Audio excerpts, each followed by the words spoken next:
నమస్తే. Welcome to our channel. నేను మీ పద్మావతి. ఈరోజు మనతో పాటు డాక్టర్ ముల్లపూడి సత్యనారాయణ గారు ఉన్నారు. ప్రముఖ ఆధ్యాత్మికవేత్త మరియు జ్యోతిష్య నిపుణులు. ఆయనతో మాట్లాడి మరిన్ని విషయాలు తెలుసుకునే ప్రయత్నం చేద్దాం. మీరు కూడా చూసేది. నమస్కారం గురువు గారు. నమస్కారం మా పద్మావతి. గురువు గారు, కొత్త సంవత్సరం వచ్చేసింది, నూతన సంవత్సరం. మరి 2025ను జనవరి 1 నుంచి మార్చు నెల వరకు మరి ఈ సింహ రాశి వారికి ఏ విధంగా ఉండబోతుంది, దాంతో పాటు వీళ్ళకి శుభ సూచకాలు ఏ విధంగా ఉంటాయి అనేది కూడా కొంచెం వివరించగలుగుతారా? మనకి ఈ 1905, 1965, 2025, 2085 ఈ సంవత్సరాలంతా కూడా విశ్వావసు సంవత్సరం అంటాం అనమాట. ధనం సమృద్ధిగా ఉంటుంది ఈ సంవత్సరం మన సింహరాశి వాళ్ళందరికీ కూడా. అయితే సింహరాశి వాళ్ళకి ఇప్పుడు దాకా సప్తమంలో శని ఉన్నాడు. ఈ శని రేపు మార్చి 29 తర్వాత అష్టమంలోకి వెళ్ళిపోతాడు. అష్టమంలో ఉన్నటువంటి రాహు మీనరాశిలో ఉన్నటువంటి వాడు సప్తమంలోకి వచ్చాడు అనుకున్నాడు.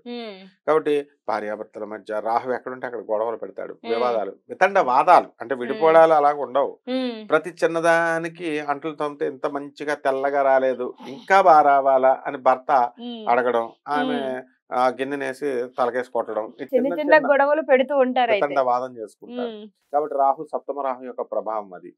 ఇకపోతే వీళ్ళకి ధనస్థానంలో కేతు ఉన్నాడు. అనూహ్యమైనటువంటి ధనం ఎలా వస్తుందిరా అంటే, ఉరుము ఎక్కడో ఉరిమిందనుకో, పిడికి ఎక్కడో పడినట్టు వీళ్ళ దూరపు బంధువులు ఎక్కడో ఎవరో చచ్చిపోతే వీళ్ళ పేరు మీద ఆస్తి రాసేస్తారు కొంతమందికి.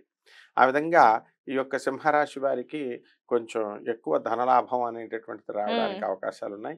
అయితే ఈ సింహరాశి వారికి చక్కగా మనకి రాజ్యస్థితిగతుడైనటువంటి గురుగ్రహ ప్రభావం వలన మనకి వృత్తిలో చక్కటి రాణింపు ఉంటుంది. తర్వాత సీనియర్స్ అందరూ కూడా వీళ్ళని గౌరవించడము, జూనియర్స్ అంతా కూడా చాలా రెస్పెక్ట్ ఇవ్వడము, సీనియర్స్ కోఆపరేట్ చేయడము, కొలీగ్స్ కోఆపరేట్ చేయడము, ఇవన్నీ కూడా ఉద్యోగంలో చాలా చక్కటి హెల్దీ వాతావరణము అనేటటువంటిది వీళ్ళకి రావడానికి అవకాశాలు ఉంటాయి. అలాగే చక్కగా ఈ సింహరాశి వారికి మనము ఊర్లు క్యాంపులు తిరుగుతారు ఈ సంవత్సరంలో. పుణ్యక్షేత్రానికి గ్యారంటీ అనమాట. వీళ్ళు అమెరికాలో ఉన్నటువంటి వాళ్ళు కూడా వాళ్ళు వచ్చేసి చక్కగా కాశీ, ఢిల్లీ, కలకత్తా ఇలాగా శివుడని, రాధమ్మ తల్లిని ఇలాగా వీళ్ళ ఊర్లు వెళ్ళడానికి అవకాశాలు ఉన్నాయన్నమాట. అయితే సంతానానికి సంబంధించి పాపం కొంచెం ఆలోచించడము, బాధపడము వాళ్ళ ఆరోగ్యాల విషయంలో, ఇలాంటి కొన్ని విషయాలు మాత్రం అవకాశాలు ఉన్నాయి. సంతాన ఫలితం ఎంత వరకు ఉందంటారు? సంతానం ఎవరికైతే పిల్లలు లేరో వాళ్ళకి కలగడానికి అవకాశం ఉంది. అలాగే ఈ యొక్క కొత్తగా సంతానం ఎన్ని సంవత్సరాల నుంచి లేనటువంటి వాళ్ళు ఎవరైతే ఉన్నారో అటువంటి వాళ్ళందరికీ కూడా సంతానం వల్ల చూసి వాళ్ళు సంతోషపడతారనమాట. సంతానం వీళ్ళ పిల్లల్ని చూసుకొని ఆ తర్వాత విదేశాలలో వీళ్ళ పిల్లలందరూ కూడా బ్రహ్మాండంగా సెటిల్ అవుతారు. ఈ సింహరాశి వాళ్ళందరూ కూడా చాలా సుఖంగా, చాలా సంతోషంగా, ఆనందంగా ఈ సింహరాశి వారందరూ కూడా ఉండడం అనేటటువంటిది జరుగుతాయి. ఉద్యోగం, వ్యాపారం, వ్యవసాయ రంగాల్లో ఉన్న వాళ్ళకి ఏ విధంగా ఉండబోతుంది అంటారండి? వ్యవసాయ రంగంలో ఉన్నటువంటి వాళ్ళకి యావరేజ్ గా ఉంటుంది. కాబట్టి లాభాలు అనేటటువంటివి, పంట బాగానే పండిస్తారు. విచిత్రం ఏంటంటే అక్కడ అన్ని పొలాలు ఉంటే ఈ యొక్క రాశి పొలం వాళ్ళు, ఈ సింహరాశి వాళ్ళ పొలం కనుక ప్రత్యేకించి తక్కువ పండడం వల్ల, అయితే ఎక్కువ పండితే మధ్యలో ఉన్నటువంటి కమిషన్ ఏజెంట్స్ వాళ్ళకి ఇవ్వడము జరుగుతుంది. కాబట్టి ఈ ఎట్టి పరిస్థితుల్లో వీళ్ళంతా కూడా ఎలా ఉంటుందంటే, ఈ రాశి వారికి ఆ లాభాలు అనేటటువంటిది రైతుకు తక్కువగా రావడానికి అవకాశాలు ఉన్నాయి. కాబట్టి వీళ్ళు ఏం చేయాలి, బెనిఫిట్ చేసుకొని కమిషన్ ఏజెంట్స్కి వాళ్ళకి ఇవ్వకుండా డైరెక్ట్ కస్టమర్కి ఇవ్వడానికి వీళ్ళు ప్రయత్నించాలి.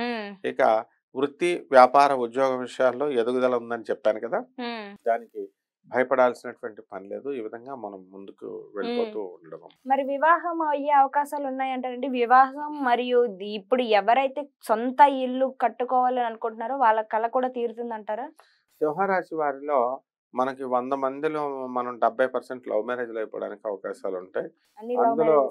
అందులో ఎలిప్మెంట్ అనమాట, అంటే ఇంట్లో వాళ్ళకి చెప్పకుండా పారిపోవడానికి కొంతమందికి అవకాశాలు ఉన్నాయి. కాబట్టి వీళ్ళు ఎట్టి పరిస్థితుల్లో తన తల్లిదండ్రులకి చెప్పి పారిపోతే బాగుంటుంది వీళ్ళు, ఎందుకంటే వాళ్ళు మంచి సజెషన్స్ ఇవ్వడం అనేటటువంటిది ఉంటుంది.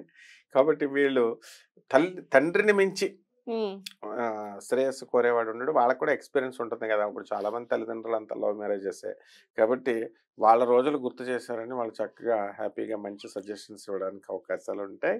కాబట్టి ఈ సింహరాశి వారికి ఎక్కువ ఈ యొక్క మ్యారేజెస్ అనేటటువంటివి అవ్వని వాళ్ళందరికీ కట్ట కొట్టుకుని వీళ్ళకి మ్యారేజెస్ అయిపోవడానికి అవకాశాలు ఉంటాయి. పెళ్లి కాని ప్రసాదాలందరికీ కూడా ఇది మంచి శుభవార్త. అయితే ఈ సింహరాశి వారికి అష్టమంలో రాహు ఉన్నాడు. పెళ్లి చేసుకున్నాము అన్నంత ఆనందం 2వ నెలకో 3వ నెలకోనే వీళ్ళకి ఆవిరైపోతుంది. ఎందుకంటే సెటిల్ అవ్వాలి కదా. ఇప్పుడు పెళ్లి తగిలించుకోవడం, గుదిబండం తగిలించుకోవడం ఓకే, కానీ ఏంట్రా నాయన నేను తగిలించుకున్నాను అని వీళ్ళకి పెంచాలి కదా. అప్పుడు ఆడపిల్లలు ఇదివరకు ఆడపిల్లల్లాగా లేరు కదా. అన్ని కంఫర్ట్స్ వీళ్ళు ఇవ్వగలగాలి.